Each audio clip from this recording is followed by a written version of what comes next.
Hello all. So how to prepare financial awareness? Many people has reached out to me and wanted to know how to prepare financial awareness because we have Central Bank of India around the corner after 12 days I think.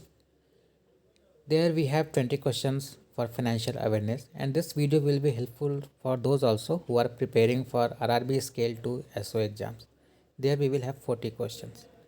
So let's proceed. As I have said, Central Bank of India will ask 20 questions from banking and financial awareness, and IBPS RRB SOIT will ask 40 questions. This is the pattern. Okay, so here I have prepared two set of questions.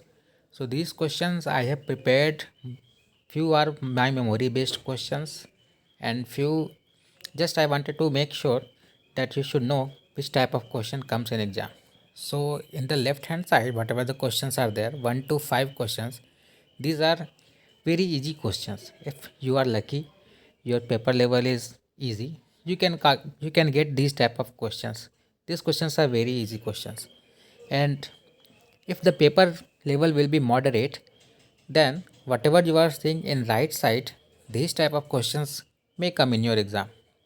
And if you are not at all lucky and paper will be very difficult, then anything can be asked. We cannot predict what will be in the question paper and what we should do there. So let's quickly go to strategy, what we should follow. So financial awareness is having two part.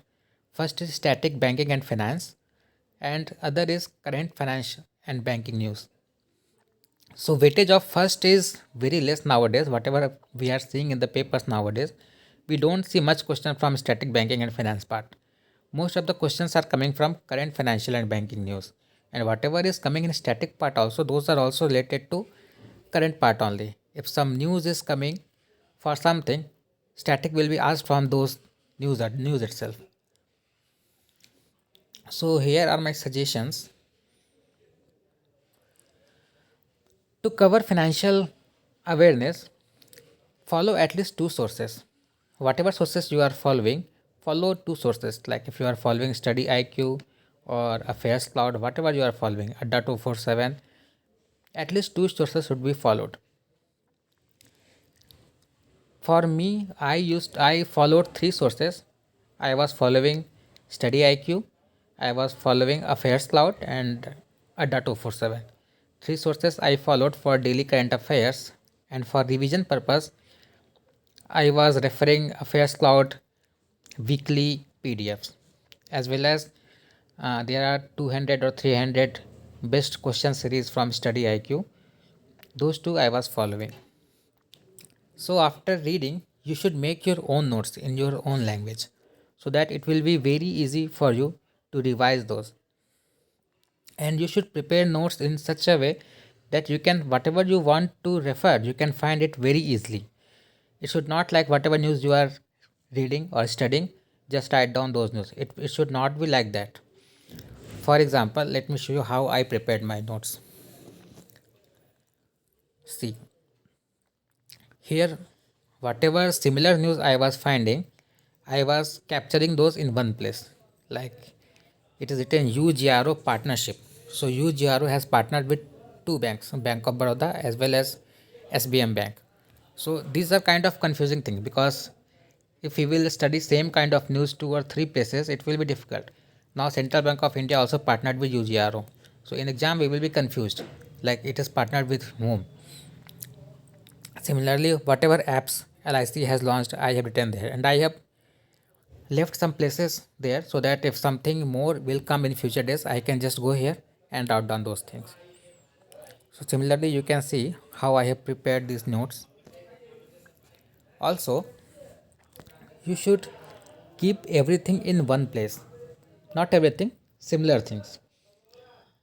Like this days I was preparing, so I have made everyday notes like June 15, which day is coming, 16, 17, 18, 21, 23. Similarly, for May, August, September.